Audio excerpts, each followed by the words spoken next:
3 heures, c'est le temps que Claude me fait gagner tous les jours sur les tâches que je faisais avant à la main. Par exemple, Claude compare le prix du dernier MacBook sur 5 sites web différents. Mais aussi, il poste des commentaires LinkedIn et Instagram à ma place. Ou encore, il teste mes sites web et corrige ses propres bugs. Tout ça sans que je touche une seule fois à ma souris. Et la question que vous vous posez sûrement, c'est comment Claude peut-il faire tout ça? La réponse est simple. Claude fait ça avec un outil, un seul, il s'appelle Playwright. C'est gratuit et open source et c'est lui qui donne à Claude le contrôle de votre navigateur. Mais attention, parce que beaucoup essaient d'utiliser Playwright mais échouent brutalement. En fait, la majorité des gens ratent l'installation, brûlent leur token et finissent par abandonner. Pas parce que c'est dur, mais parce qu'ils ne savent pas comment s'y prendre. Alors pas de panique, dans cette vidéo, je vais vous montrer comment installer Playwright en 2 minutes, puis on va voir ensemble 3 exemples de tâches chronophages que vous pourrez automatiser dès aujourd'hui, et à la fin, vous saurez exactement comment transformer tout ça en un système qui tourne sans vous. Alors, avant de passer à l'installation, j'aimerais vous expliquer brièvement ce qu'est Playwright. Concrètement, c'est un outil open source créé par Microsoft et c'est complètement gratuit. C'est ce qui donne des mains à Claude pour utiliser Internet. Sans Playwright, Claude peut écrire du texte mais ne peut pas toucher à une page web. Mais avec Playwright, Claude ouvre Chrome et fait tout ce que tu ferais toi-même. Il clique sur des boutons, remplit des formulaires, scrolle des pages, lance des recherches, se connecte à tes comptes et télécharge des fichiers. Le combo Playwright plus Claude permet donc littéralement de tout automatiser et de gagner plusieurs heures par jour. Allez, c'est parti pour l'installation de Playwright. On se retrouve derrière mon écran. Comme vous pouvez le voir, là, je suis actuellement sur GitHub. C'est un outil fait à la base pour les développeurs. Mais vous inquiétez pas, on va simplement copier-coller un lien. Bien entendu, les liens, je vous les mets sous la description. Il y a deux liens qui nous intéressent. Le premier, c'est Microsoft Playwright par Microsoft. Et le deuxième, c'est Microsoft Playwright CLI pour utiliser Playwright avec Cloud Code. Alors, ce qu'on fait, c'est qu'on prend ces deux liens-là et on les colle dans Cloud Code. Donc là, je suis sur Cloud Code via l'application Desktop, mais vous pouvez également utiliser Cloud Code via le terminal, donc c'est à vous de voir. Moi, je vais l'utiliser dans mon terminal parce que tout simplement, j'ai l'habitude. Alors là, j'ai collé le premier lien GitHub, Playwright, et ensuite, je vais prendre le deuxième lien GitHub. Je retourne dans mon terminal. Ensuite, je vais parler à Claude. Bonjour Claude, est-ce que tu peux m'aider à installer Microsoft Playwright, s'il te plaît? Voici les deux liens GitHub de Playwright. Tu les trouveras ci-joints. Maintenant, je clique sur Entrée et Claude va lancer l'installation de Playwright. Ensuite, lors du processus d'installation, Claude va me poser quelques questions. Alors, la première de ces questions, c'est dans quel langage voulez-vous utiliser Playwright? J'ai le choix entre JavaScript, TypeScript ou Python. Je choisis JavaScript, j'appuie sur Entrée. Ensuite, il me dit où voulez-vous installer Playwright? Dans un nouveau dossier ou dans le dossier courant? Là, c'est à vous de voir, c'est pas très important. Moi, je mets dans le dossier courant. Ensuite, je clique sur soumettre mes réponses. Je clique sur entrée et le tour est joué. Maintenant, Playwright est bien installé sur Claude et on va pouvoir passer au premier cas d'étude qui est celui où Claude va non seulement tester, mais vérifier et également corriger son propre travail. Et ça, justement, c'est le cœur de la révolution agentique. Parce que dans ce cas-là, l'IA va pas seulement juste produire du code ou produire du texte, mais l'IA va également se corriger, se tester et itérer. Et justement, cette boucle de feedback, cette boucle de test, de correction, on va la retrouver dans tous les cas d'usage qui suivent. Allez, maintenant, on passe enfin à la démo live de notre premier exemple qui est la création d'un formulaire. Alors, je lance la note vocale sur Claude. Bonjour Claude, est-ce que tu peux m'aider à créer un formulaire en 8 pages? Une demande d'information est égale une page. Par exemple, nom, une page, prénom, une page. Email, une page. Imagine qu'on est une agence web, donc demande des informations au potentiel client ou au prospect sur son projet et fait un design à peu près sympa. Maintenant, je clique sur Entrée et Claude va me générer ce formulaire de 8 pages. Alors c'est bon, on se retrouve et Claude vient de générer le formulaire comme demandé avec une question par page. Donc là, page 1, à propos de vous. Pour commencer, quel est votre prénom? Édouard. Mon nom de famille, Ruol. Email, je vais mettre abc@gmail.com. Continuer.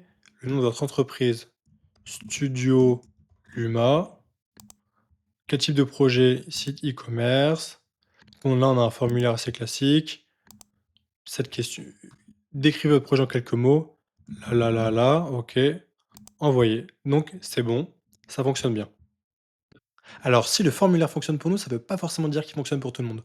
On a tous des ordinateurs différents, des extensions Google Chrome différentes, des versions de Google Chrome différents, ou alors simplement, vous n'utilisez pas Google Chrome. Et je pense que ça vous est déjà arrivé. Vous avez un logiciel, vous l'utilisez, vous l'envoyez à un ami et vous dit: «Ah bah moi ça marche pas sur mon ordinateur» et justement c'est le genre de problème-là qu'on va régler. Donc là tout simplement, on va demander à Claude d'utiliser Playwright et de tester le formulaire. Alors j'active la note vocale pour Claude. Bonjour Claude, je te remercie d'avoir créé ce formulaire. Maintenant, est-ce que tu peux lancer 3 sessions simultanées de Playwright pour tester le formulaire sous toutes ses coutumes, tester toutes les réponses différentes. À chaque fois qu'il y a une erreur, tu la notes quelque part et ensuite tu la corriges et tu retestes ensuite pour vérifier qu'elle a bien été corrigée. Et prends ton temps, mais assure-toi qu'il n'y ait plus d'erreur. Ensuite, j'envoie ça à Claude et normalement, il devrait me trouver des erreurs et les corriger. Alors là, ça a l'air bien parti parce que Claude me dit que Chromium est installé. Maintenant, il crée la configuration par lui-même, 3 workers en parallèle parce que je lui ai demandé de tester avec 3 sessions différentes. Il me dit qu'il est en train de créer un fichier de journal des erreurs. Il va noter toutes les erreurs une par une à la ligne. Et ensuite, il est en train de créer, il dit, la suite de tests. Donc c'est parfait, je pense qu'il a bien compris la mission et ça devrait fonctionner. Alors, ce petit exemple de formulaire, il est en train de prouver quelque chose. On est littéralement entré dans la révolution agentique. Auparavant, l'IA elle pouvait produire du code, mais c'était à nous de tester le code et éventuellement de faire remonter les erreurs à l'IA. Mais là, c'est complètement différent. L'IA produit du code et via Playwright, elle peut tester ce code, corriger les erreurs, puis retester à nouveau, corriger les erreurs et créer au fur et à mesure une boucle de feedback qui change en fait le paradigme de création de code. Et aujourd'hui, c'est littéralement tout le monde qui peut créer des formulaires comme je vous ai montré, mais des sites internet, des applications de smartphone, des logiciels complexes. Donc le combo Claude plus Playwright permet à tout à chacun, permet à tout le monde de créer du code en grande quantité et du code de grande qualité sans bug. Et ça, c'est une révolution majeure. Alors c'est bon, Claude vient de terminer de tester notre formulaire en 8 étapes avec Playwright. Il nous a dit, bilan, j'ai trouvé 2 bugs. Bug numéro 1, la description était perdue. En fait, dans le formulaire, il y avait un champ optionnel qui était la description du projet. Mais en fait, dans le récapitulatif du projet et du formulaire, ça apparaissait jamais. Donc moi, je demandais à mes prospects de me décrire un peu leur projet. J'arrive en rendez-vous et qu'est-ce qui se passe? Ah ben en fait, j'ai pas d'informations sur votre projet. Vous avez peut-être passé 10 minutes à me décrire votre projet pour que je puisse préparer le rendez-vous, mais moi, ces informations-là, je les ai pas. Donc c'est un vrai problème. Claude et Playwright ont pu tester cela. Ils ont vu qu'il y avait un bug et ils l'ont rectifié. Bug numéro 2, soumission fantôme au clavier. Alors là, c'est un peu plus technique, mais pareil, ils ont trouvé et résolu un deuxième bug. C'est parfait. Et là, Claude me détaille ce qu'il a fait. Il a fait le parcours complet. Il a essayé toutes les valeurs. Il a validé les champs requis. Il a navigué en avant et en arrière avec conservation de la saisie. Donc ça, c'est bien. Il a essayé, les emojis, les saisies de champs très longues, donc ça fonctionne parfaitement et là, il me propose même de tester, le formulaire avec un autre navigateur, Firefox et également avec WebKit et Safari pour éviter toutes les erreurs. Donc là, je suis vraiment très content parce qu'il a trouvé des erreurs et il me propose de faire plus que ce qu'il vient de faire. Donc c'est vraiment, pertinent et ça permet, d'éviter, de très nombreuses, erreurs. Le combo Claude plus Playwright, il ne fonctionne pas uniquement sur les sites générés par Claude, comme notre formulaire ou les applications mobiles. Non, et c'est ça qui est complètement fou. Le combo Claude plus Playwright fonctionne sur l'ensemble des sites web qui sont accessibles. Donc ça peut être Amazon, la Fnac, Darty pour comparer des prix, ou encore le site des impôts pour récupérer des informations. Bref, c'est complètement fou et ça permet d'automatiser de très nombreuses tâches et de vous faire gagner beaucoup de temps au quotidien. Maintenant, on va passer à la mise en pratique et on va demander à Claude d'utiliser Playwright. Alors, j'active la note vocale pour parler à Claude. Bonjour Claude, j'espère que tu vas bien. Est-ce que tu peux utiliser Playwright pour m'aider à comparer le prix de l'iPhone 17 Pro 500 Go, s'il te plaît, sur le site des grandes enseignes e-commerce françaises comme la Fnac, Darty, Amazon, et essaie de trouver également d'autres marchands qui le vendent. Je le veux en neuf, hein, pas en reconditionné et trouve-moi le meilleur prix. Peut-être que tu peux trouver une promo et fais bien attention, aux frais de port, s'il te plaît. Là, j'appuie sur entrée et on va voir, ce que ça nous donne. Alors évidemment, il va falloir attendre quelques secondes, voire peut-être 1 minute, le temps, que Claude, aille chercher sur tous ces sites-là. Mais c'est beaucoup plus rapide que de le faire à la main par soi-même. Donc là, comme vous pouvez le voir, Claude est littéralement en train d'ouvrir Boulanger, Amazon et de chercher le prix de l'iPhone et vérifier qu'il n'est pas reconditionné, qu'il est bien en 500 gigas comme je lui ai demandé. Donc c'est ultra, ultra puissant. C'est bon maintenant, Claude et Playwright ont fini de rechercher à travers le web et m'a sorti un tableau comparatif ultra détaillé avec chaque marchand, Amazon, Cdiscount, boulanger, etc. Le, le prix, les frais de port et la note. Donc là, il m'a trouvé que le moins cher, comme par hasard, c'est Amazon et que chez Boulanger, il est 50 € plus cher et que Fnac et Darty sont au même prix, vu que c'est la même enseigne, mais c'est 80 € plus cher. Donc là, bah, c'est parfait, j'ai trouvé le prix le moins cher pour l'iPhone et j'ai plus qu'à l'acheter. Et ça, on l'a fait pour l'iPhone, mais on peut le faire sur un comparatif de radiateur, de peinture, de papier peint, de literie. Claude plus Playwright peut vous aider à trouver les meilleurs prix pour partir en vacances. Bref, the sky is the limit, comme on dit. Le champ des possibles est infini et ça peut vous faire gagner beaucoup de temps. Alors, comme on vient de voir, l'automatisation Cloud plus Playwright, elle fonctionne sur les sites publics comme Amazon ou la Fnac. Mais ce qui est encore plus puissant, c'est qu'elle fonctionne sur les sites où vous êtes connecté à votre compte, comme les réseaux sociaux. Par exemple, LinkedIn, Twitter, Instagram, Facebook. Vous pouvez automatiser toutes les actions que vous voulez sur ces réseaux sociaux-là grâce au duo Code plus Playwright. Par exemple, vous pouvez automatiser le fait de liker les posts d'un de vos amis ou d'un compte en particulier. Vous pouvez également automatiser le fait de poster du contenu sur les réseaux sociaux. Par exemple, vous générez du contenu avec Claude tous les jours et Claude va aller le poster tous les jours. Comme ça, pas besoin d'aller sur chaque réseau tous les jours, un à un, poster votre contenu. L'automatisation Claude plus Playwright le fait à votre place. Alors maintenant, on va lancer notre troisième cas pratique qui va être d'automatiser le fait de poster des commentaires LinkedIn avec notre profil. Ce qui va permettre de générer beaucoup d'engagement sur beaucoup de posts et de créer des nouvelles connexions, d'être suivi et de recevoir des nouveaux messages sur LinkedIn. Alors pour ce faire, c'est très simple. On se rend sur Claude et on dit: Bonjour Claude, est-ce que tu peux utiliser Playwright pour lancer LinkedIn, s'il te plaît? Je vais me connecter, renseigner mes informations, donc mot de passe et identifiant, adresse email. Est-ce que tu vas pouvoir enregistrer mes cookies de connexion pour que tu n'aies plus besoin de me demander de me connecter à chaque fois, sur LinkedIn, mais que tu puisses le faire par toi-même. Ensuite, je clique sur «Entrée» et là, il va m'ouvrir une nouvelle fenêtre LinkedIn. C'est bon, alors maintenant Claude vient de lancer Playwright avec LinkedIn dedans, il ne me reste plus qu'à mettre email et mot de passe et ensuite Claude va s'en souvenir. Alors moi je me connecte avec Google, je vais mettre mon email et on sera bon. Alors c'est bon, maintenant je suis connecté à mon compte LinkedIn via Playwright, donc ça fonctionne très bien. Maintenant je peux retourner sur Claude et je vais lui dire: «Hello Claude, c'est bon, je suis connecté à mon LinkedIn. Maintenant si je ferme LinkedIn, est-ce que toi tu auras bien en mémoire, mes informations de connexion?» Je lui demande mais normalement tout est bon. Et là maintenant il me dit: «Oui exactement, ce qui est gardé en mémoire, tes cookies de connexion, ça reste sur ton ordinateur». Il me dit même: «On peut faire un test», donc je vais fermer ma fenêtre LinkedIn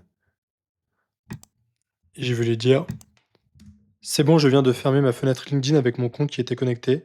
Est-ce que maintenant tu peux relancer Playwright s'il te plaît, en étant connecté à mon compte LinkedIn?» Faut bien préciser au cas où, mais normalement là on est tout bon. Donc là, il ouvre une page, ça charge.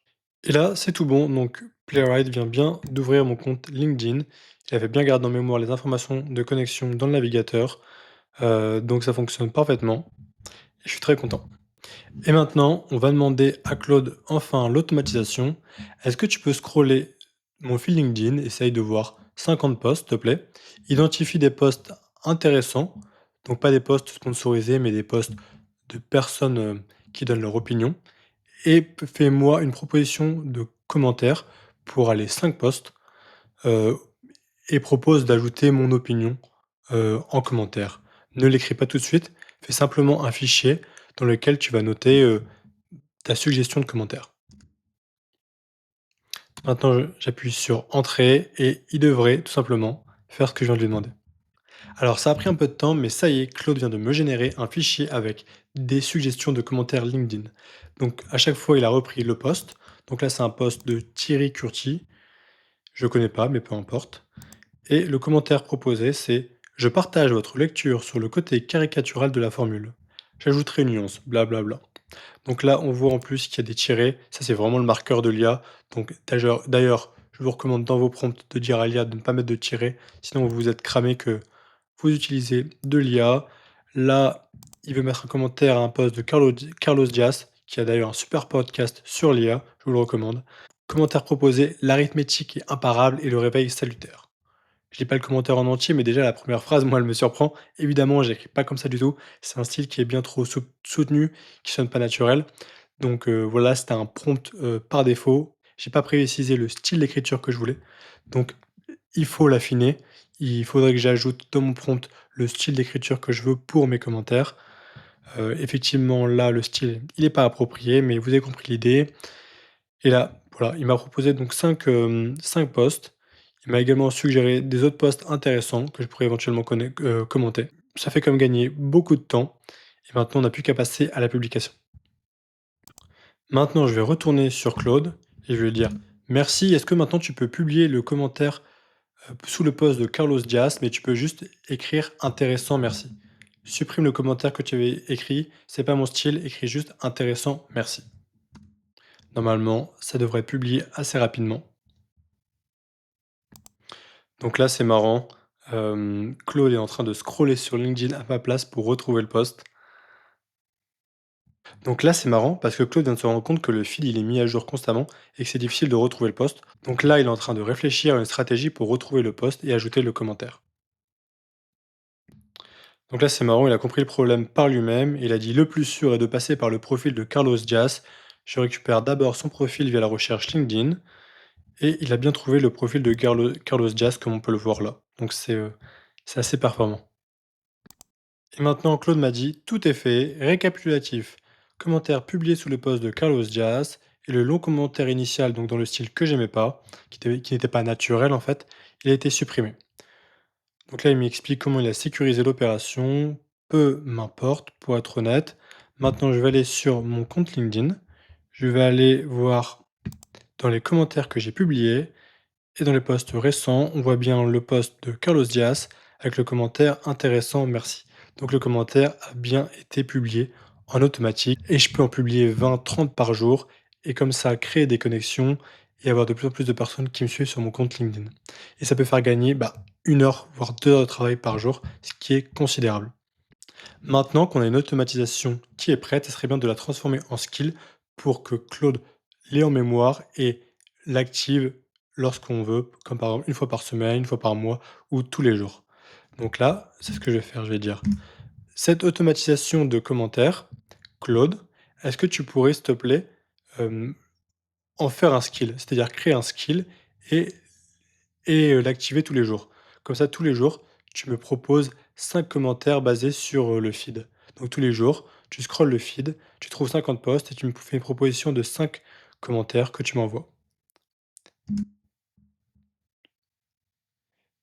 Je clique sur «Entrée» et on est bon et là, il va créer un skill et comme ça, je vais passer d'une simple automatisation à quelque chose qui se répète, que j'ai pas besoin d'activer. Tous les jours, je vais recevoir mes propositions de commentaires LinkedIn. Alors maintenant, Claude me pose quelques questions supplémentaires. Il me dit comment je veux que l'automatisation se déclenche chaque jour, donc via macOS ou dans Claude Code. Je vais dire dans Claude Code, c'est plus simple à mettre en place. Ensuite, livraison. Comment veux-tu recevoir les 5 propositions de commentaires? Page HTML ouverte. Ouais, très bien. Il propose même de l'envoyer par email, mais non, une page HTML, c'est très bien. Quelle heure veux-tu le run quotidien? Hmm, à midi. Je clique sur soumettre et c'est bon, il va créer le skill et l'automatisation. Et là, on est bon visiblement. Alors là, Claude me dit tout est en place et vérifié, le skill est maintenant chargé et reconnu, c'est construit et opérationnel. Il me dit ce que j'ai mis en place, le skill.